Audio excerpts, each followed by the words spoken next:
All right, YouTube. This Detroit's HPTV coming to you out of Detroit, back with another video. Now, we got to talk about this violence. We got to talk about the stabbing at the Walmart, the shooting in Manhattan, the constant carnage of violence in Detroit, in Chicago, Philadelphia, and Baltimore. It's at an insane pitch. It's like this country is going through a reset and a purge. You even had 300,000 women leave the workforce from the federal government because of cuts. But we knew all this was coming. I've been talking about this for months. You got these open borders and these immigrants wreaking chaos.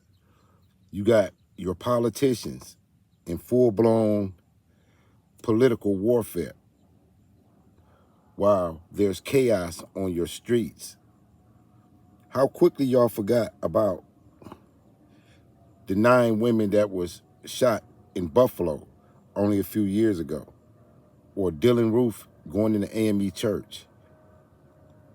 You keep underestimating the civil unrest that is caused through the rhetoric. This violence has its own algorithm at this point. So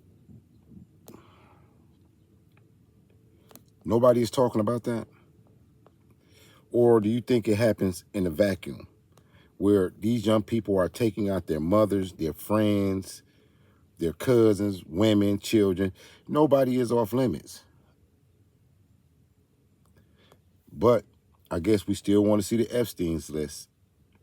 We want to still talk about a fascist government that could never exist in America, because I don't think people really understand what fascism is.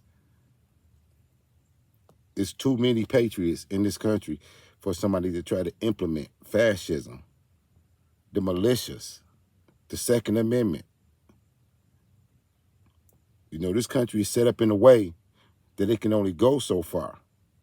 But where are we at right now in this? Do you think martial law is coming? Do you want martial law? Do you want to feel protected? Do you want to be safe? Do you want a future for your children? Or do you want more of this chaos? So without further ado, let's look at these clips, and we're going to talk about it. Now to the chilling situation at a Walmart in Michigan. This is every shopper's nightmare, right? A man entered the store and randomly stabbed 11 shoppers. So scary. Bystanders in the store's parking lot helped to detain him. It was just really captivating to watch the whole thing unfold. He is now expected to face terrorism and multiple assault charges. ABC's Mola Lengi has more from Traverse City, Michigan. Well, Charlene, Pedro, Danny, authorities say the attack at this Michigan Walmart happened without any sort of warning, any provocation, any verbal threats, that the suspect just began stabbing people at random. Throw the knife that way! Throw it away! This morning, dramatic new video showing bystanders confronting the alleged suspect after police say he went on a random stabbing spree outside of Michigan Walmart Saturday.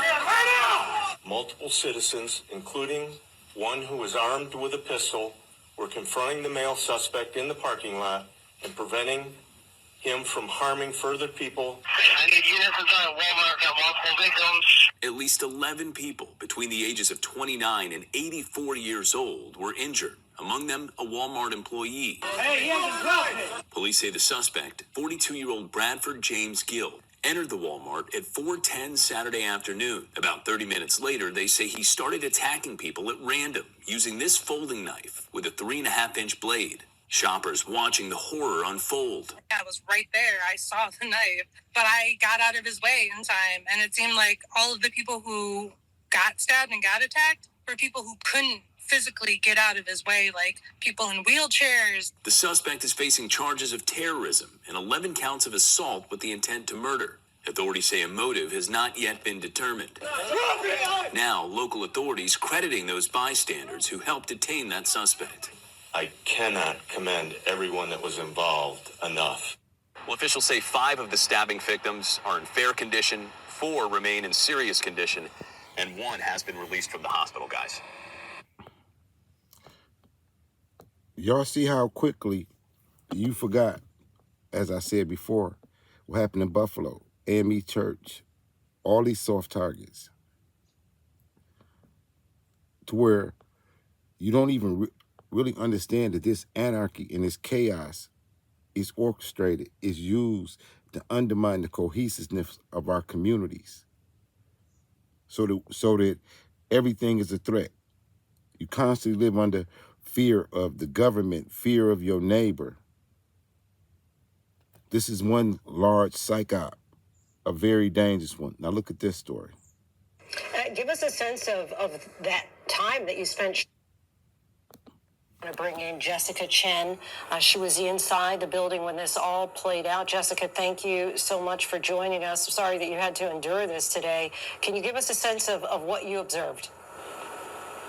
Yeah, I was part of a room of about 150 people watching a presentation on the second floor large conference room. We heard multiple shots go off in quick succession from the first floor, and a lot of us just rushed into the room. Some went out in the back door, out onto the street. Other people, including me, we ran into the conference room and then eventually barricaded the tables across the doors and just stayed still. I think it was very, very apparent through all this that a lot of us were young. A lot of us went through training in elementary school of what to do in an active shooter situation. We were all unfortunately prepared. People called the police. There was somebody who had a direct line with the police, updating them. The police, I think, skipped our floor and kept going up to follow the shooter because they heard that the shooter was going upstairs towards the 33rd.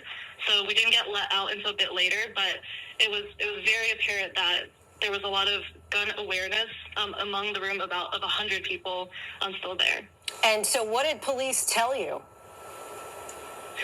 They told us to stay in, and we were in constant communication about what signals they might give us. Even though they were suspecting that a shooter has gone further upstairs, we were also on Twitter, on apps. There was another rumored shooter out in the garden, so they wanted to stay inside. It was generally very unsure. A lot of us were just scrolling Twitter feeds to get better understanding of the situation. We also heard about the profile of the shooter, though we had no visibility on anything at all. Give us a sense of that time that you spent sheltering in place. I think all of us were on our phones. A lot of the people who worked in the company, I think if they were better understanding of the floor layout plan, maybe there was a back exit. The people inside, we were hiding behind the large monitor. A lot of people were on the ground. We flipped a lot of the tables up. A lot of people were along the windows. Some people, if they were a bit later getting there, they really unfortunately had to just pull curtains over themselves. And we were just shushing each other, trying to telephone information as best we could, and really trying to tell each other, like, stay calm as much as possible. Were you reaching out to loved ones? Yeah, for sure. I texted my parents that I love them. I texted people good in my life that I love them. I think very luckily a lot of my friends were very aware of, the active shooter situation. Some people had left in the earlier wave, so they had eyes in the ground. We were honestly really, really scared. Every American has likely thought through the situation of what should they do if an active shooter happened. I've gone through some, semi-close cases in elementary school, but even then, like, nothing could have prepared any of us. I think all of us were frozen. All of us were shocked. Nothing could describe that feeling. How did police decide that you were able to leave the building? I know you're suggesting that there were different waves. Did they do interviews with each person and then you were able to leave? And what was that process like? No, as far as I am aware of, the police just secured the building from lower level to... I'm going to show you more on this story because I'm almost 100% sure that an officer lost his life in this too.